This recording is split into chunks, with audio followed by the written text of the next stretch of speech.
الحمد لله رب العالمين والعاقبة للمتقين والصلاة والسلام على سيد الأنبياء والمرسلين خاتم النبیین محمد وعلى آلہ وصحبہ.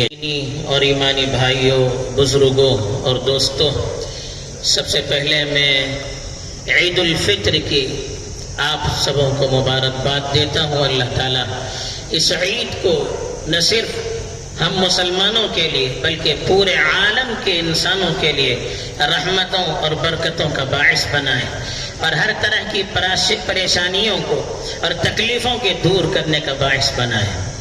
حضرات، یہ عید اللہ کا ایک تحفہ ہے. رمضان میں مسلمانوں نے جو عبادتیں کی، روزے رکھ کر، تلاوت کر کے، اللہ کے سامنے رو رو کر، گڑ گڑا کر، دعائیں مانگ کر، اعتکاف کر کے، عمرہ کر کے اللہ کو راضی کرانے کی جو کوشش کی ہے، اس کوشش کے تحفے کے طور پر یہ عید کا دن اللہ نے عنایت فرمایا ہے.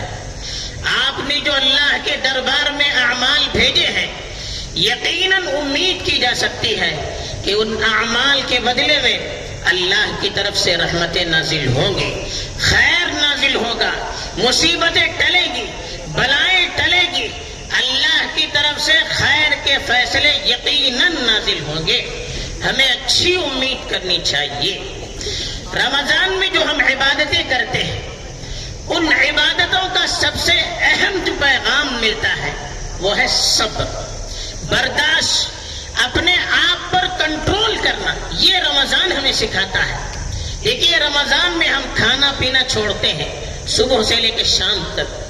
حالانکہ باقی دنوں میں کھانا پینا جائز، رات میں جائز، پھر بھی حلال سے ہم اپنے آپ کو بچاتے ہیں صرف اللہ کو راضی کرنے کے لیے. اس کو کیا کہتے ہیں؟ صبر کہتے ہیں. پیاس لگتی ہے، کوئی دیکھنے والا نہیں ہوتا ہے، پھر بھی آدمی پانی نہیں پیتا ہے، برداشت کرتا ہے، اسی کو صبر کہتے ہیں. رمضان میں حدیث میں کہا گیا، اگر کوئی گالی دے، لڑائی کرے، جواب دینے کے بجائے آدمی کہے انا صائم، میں روزے سے ہوں، میں آپ کا جواب نہیں دے سکتا، میں آپ سے لڑائی نہیں کر سکتا. کیوں؟ صبر، برداشت. یہی رمضان کا پیغام ہے. رمضان میں ہم نے حلال سے اللہ کے حکم کی بنیاد پر اپنے آپ کو دور رکھا، تو اس کا پیغام یہ ہے کہ ہم سال بھر حرام سے اپنے آپ کو دور رکھیں. رمضان میں جس طرح سے ہم نے اللہ کی اطاعتوں کے لیے قربانی دی، اس کا یہ مطلب نہیں ہے کہ اللہ تعالیٰ رمضان ہی کی عبادت سے خوش ہوتے ہیں، یا اللہ تعالیٰ رمضان کے مہینے میں بندوں سے متعلق ہوتے ہیں. نہیں، رمضان کی عبادتیں اللہ کے یہاں قبول ہے یا نہیں، اس کی نشانی یہ ہے کہ رمضان بعد ہم اللہ کی عبادت میں مشغول رہیں. جیسے رمضان میں ہم نے محنت کی، اس تسلسل کو جاری رکھیں، عبادتوں کے ذریعے سے بھی اور گناہوں سے بچ کر بھی اللہ کی اطاعت کریں، اپنے نفس کو کنٹرول میں رکھیں. یہ رمضان کا پیغام ہے. آج کل کے جو حالات ہیں، ملک کے جو حالات ہیں، ہر طرف تعصب، تنگ نظری، تشدد، ایک فرقے کے خلاف، ایک مذہب کے خلاف ایک طرح سے ظلم و ستم ہو رہا ہے. لیکن ہمیں کیا کرنا ہے؟ عید ہمیں کیا پیغام دیتی ہے؟ رمضان کے روزے ہمیں کیا پیغام دیتے ہیں؟ ایسے موقع پر ہمیں یہ عید محبت کا پیغام دیتی ہے. ہمیں یہ عید آپس میں ایک دوسرے کو گلے لگانے کا پیغام دیتی ہے، دشمنوں کو بھی اپنے گلے سے لگانے کا پیغام دیتی ہے. یہ عید ہمیں غریبوں کا خیال رکھنے کا پیغام دیتی ہے. جو غریب ہیں، جو پریشان حال ہیں، جو دانے دانے کے لیے ترستے ہیں، ہم جس طرح سے خوش ہیں، ہم جیسے نئے کپڑے پہنتے ہیں، ہم جیسے اچھا کھانا کھاتے ہیں، اسلام کا پیغام یہ ہے کہ غریبوں کو بھی، یہاں تک کہ دوسروں کو بھی، غیروں کو بھی اپنی خوشی میں ہم شریک کریں. یہ عید ہمیں یہ پیغام دیتی ہے، معاف کرے دشمنوں کو، معاف کرے پریشان کرنے والوں کو، معاف کرے تکلیف دینے والوں کو، معاف کرے ہر ان لوگوں کو جن سے ہمیں پریشانی ہوتی ہے. اس کا ہمیں پیغام دیتی ہے یہ عید. یہ عید ہمیں یہ پیغام دیتی ہے. دوسرا ہمیں تکلیف دے، ہم اپنے آپ کو کنٹرول میں رکھیں. ہم گالی کا جواب گالی سے نہ دیں, ہم سخت الفاظ کا جواب سخت الفاظ میں نہ دیں, بلکہ ہم گالی کا جواب پیار سے دیں, ہم سخت الفاظ کا جواب نرمی اور محبت سے دیں, ہم دشمنی کا جواب محبت سے دیں. یہ ہمیں عید پیغام دیتی ہے. عید تو ہمیں یہ پیغام دیتی ہے جو ہم سے روٹے ہوئے ہیں, جو ہم سے دور ہیں, جو ہم سے بات کرنا نہیں چاہتے, ہم ان کے پاس جائیں, ان کو منائیں, ان کو گلے سے لگائیں. یہ عید ہمیں پیغام دیتی ہے, یہ اسلام ہمیں پیغام دیتا ہے. ہم خوشی میں بھی غم میں بھی آزاد نہیں ہیں, اپنے دین کے تابع ہیں, ہم شریعت کے تابع ہیں. اس لیے ہمیں تکلیف میں بھی اپنے آپ کو کنٹرول میں رکھنا چاہیے, ظلم ہو اپنے آپ کو کنٹرول میں رکھنا چاہیے, ہمارے حقوق مارے جائیں اپنے آپ کو کنٹرول میں رکھنا چاہیے. ہمیں یہ دیکھنا چاہیے کہ ایسے موقعوں پر شریعت ہمیں کیا رہنمائی کرتی ہے, شریعت کس طرح سے رہبری کرتی ہے. ایسا نہ ہو کہ جذبات میں آ کر ہم اپنی منمانی کریں اور اسلام کو بدنام کریں, مسلمانوں کو بدنام کریں. یہ عید کا پیغام نہیں ہے, یہ رمضان کا پیغام نہیں ہے, بلکہ ہم برداشت کر کے ہر چیز کو شریعت کی روشنی میں, اپنے بڑوں کی نگرانی میں, اپنے علماء کے مشوروں سے کس طرح سے حل کر سکتے ہیں, اس کو ہم اس طرح سے ہم زندگی گزاریں. ہمارے لیے ماڈل اللہ کے رسول کی زندگی ہے, ہمارے لیے ماڈل صحابہ کی زندگی ہے. ان پر بھی ظلم ہوا, ان کو بھی تکلیف دی گئی, وہ بھی ستائے گئے, لیکن ان کا رویہ کیا تھا؟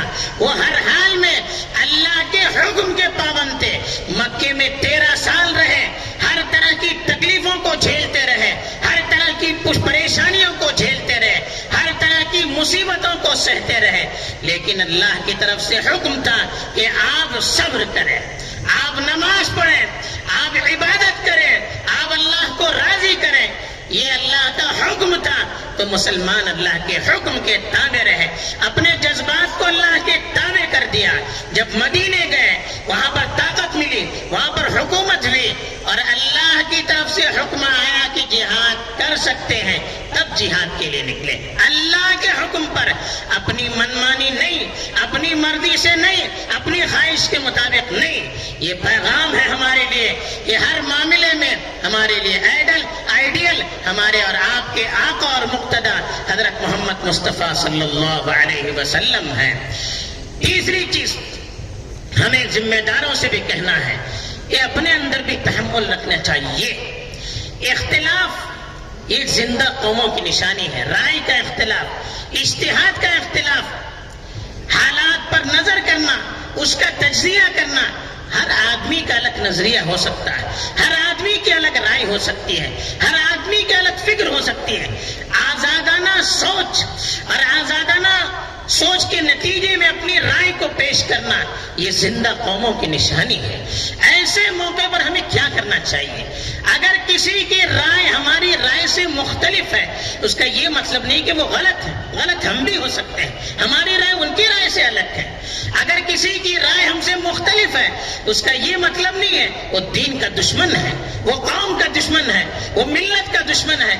یہ کوئی عقل مندوں کا کام نہیں ہے. اپنے دل کو وسیع کیجئے, اپنوں کو بھی قبول کیجئے, اپنے مخالف کو بھی قبول کیجئے. سنجیدگی سے سوچئے. وقتی مسائل کے لیے اپنے اتحاد کو پارا پارا مت کیجئے. وقتی مسائل کے لیے اپنے اداروں کو مت توڑیے. وقتی مسائل کے لیے اپنی قوم کے خلاف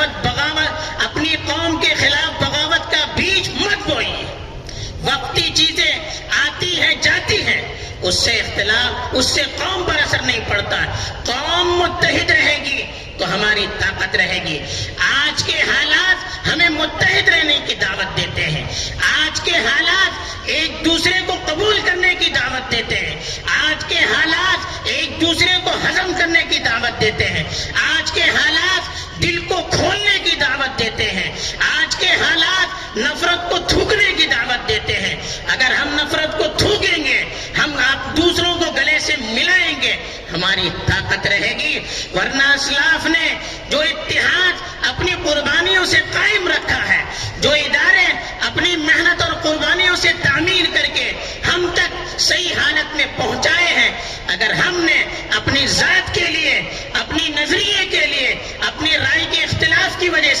اداروں کو توڑ دیا، قوم کو توڑ دیا، ملت کو بانٹ دیا، تو ہم سے بڑا مجرم اور ہم سے بڑا قوم کا دشمن کوئی نہیں ہو سکتا۔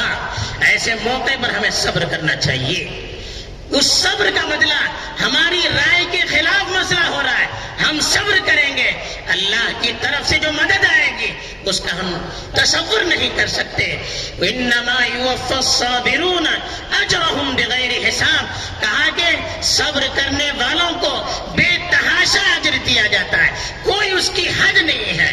ایسے ہی ذمہ داروں کو فیصلہ کرتے وقت اپنے ذاتی مفاد کے بجائے ملت کے مفاد کو سوچنا چاہیے، ذاتی ترقی کے بجائے ملت کی ترقی کو سوچنا چاہیے، ذاتی خوشی کے بجائے ملت کے جذبات اور ان کی خوشیوں کو دیکھنا چاہیے۔ اگر اس کے خلاف ہم چلیں گے، ممکن ہے سستی شہرت مل سکتی ہے، وقتی شہرت مل سکتی ہے، لیکن قوم معاف نہیں کر سکتی، تاریخ معاف نہیں کر سکتی۔ ایسے موقع پر حالات بڑے نازک ہیں، ہمیں اپنے عقل کو، اپنی بصیرت کو قائم رکھنا چاہیے، شریعت کی روشنی میں پھونک پھونک کر قدم آگے بڑھانا چاہیے، جذباتی فیصلوں کے مقابلے میں سوچ سمجھ کر تدبر کے ساتھ اپنے ذمہ داروں، اپنے علماء اور قوم کے ہمدردوں کے ساتھ مل جل کر شریعت کی روشنی میں کوئی فیصلہ کر کے آگے بڑھنا چاہیے، اسی میں ہماری کامیابی ہے۔ اے نوجوانوں، نوجوان آپ قوم کا مستقبل ہیں، آپ سے لوگوں کی توقعات وابستہ ہیں، آپ اگر صحیح رہیں ملت صحیح رہے گی، آپ کی ترقی ملت کی ترقی ہے، آپ کی نیک نامی ملت کی نیک نامی ہے، آپ کی عزت ملت کی عزت ہے۔ آپ اگر اخلاق آپ کی بگڑ گئے ہمارا مستقبل برباد ہو جائے گا، آپ کا دین برباد ہو گیا ہمارا مستقبل برباد ہو جائے گا۔ آپ اپنے آپ کو کنٹرول میں رکھیں، آپ اپنے آپ کو اتنا آزاد نہ سمجھیں کہ کوئی آپ پر ذمہ دار نہ ہو، بلکہ آپ اپنے آپ کو بنانے کی فکر کریں، اخلاق کو بنانے کی فکر کریں، اعمال کو بنانے کی فکر کریں، اچھی تعلیم حاصل کریں، اچھی فکر بنائیں، اچھی جذبات بنائیں اور اپنا کیریکٹر بہتر سے بہتر بنائیں، اور اپنے آپ کو اپنے والدین کے کنٹرول میں دیں، اپنے ذمہ داروں کے تابع بنائیں، اپنی جان پر رحم کریں، ملت کی جان پر رحم کریں۔ ایسا کوئی اقدام نہ کریں آپ کے ماں باپ آپ پر رونے لگے، آپ کی قوم آپ پر رونے لگے، ایسا کوئی کام نہ کریں۔ آپ اگر اچھے رہے، یاد رکھیے مستقبل ہمارا بہتر سے بہتر ہوگا۔ والدین کو بھی اپنے بچوں کی فکر کرنی چاہیے، ان کو وقت دینا چاہیے، حلال روزی ان کے پیٹ میں ڈالنی چاہیے، حلال لقمہ ان کو کھلانا چاہیے، اور خود ان کے لیے بہتر سے بہتر ماڈل بننا چاہیے، ان کی تربیت صحیح کرنی چاہیے، ان کے ایمان کو بنانے کی فکر کرنی چاہیے۔ ڈگریوں کے نشے میں، دولت کے نشے میں ایسا نہ ہو کہ ہم ان کے ایمان کو بیچ دیں، نہیں، سب سے پہلے ایمان کی فکر کریں، اس کے بعد ساری چیزوں کی فکر کریں، ان کی سنیں، ان کو اپنا دوست بنائیں، اور پھر ان کی اس طرح سے تربیت کریں کہ وہ دوسروں کے پاس مشورے لینے کے لیے نہ جائیں، وہ دوسروں کے ساتھ گھومنے پر مجبور نہ ہو، گھر میں اچھا ماحول ملے گا، پھر بچہ باہر اپنا وقت نہیں گزارے گا، ان کی فکر کرنی چاہیے۔ اور آخری بات، حالات سے مایوس ہونے کی ضرورت نہیں ہے، اللہ جو پہلے تھے وہ آج بھی، فرعون کے لیے جو خدا تھا وہی آج کے لیے، نمرود کے لیے جو خدا تھا وہی آج کے لیے۔ تاریخ پڑھیے، قرآنی واقعات کو پڑھیے، ظلم یہ زیادہ چلتا نہیں ہے، نفرت یہ اللہ کو پسند نہیں ہے، دشمنی یہ اللہ کو پسند نہیں ہے۔ اللہ کا فیصلہ آ کر رہے گا، ہمیں اپنے اللہ پر یقین رکھنا چاہیے۔ ظاہری وسائل کے مقابلے میں، ظاہری چیزوں کے مقابلے میں اللہ کی طاقت پر نظر رہے گی، مسلمان کبھی مایوس نہیں ہوگا۔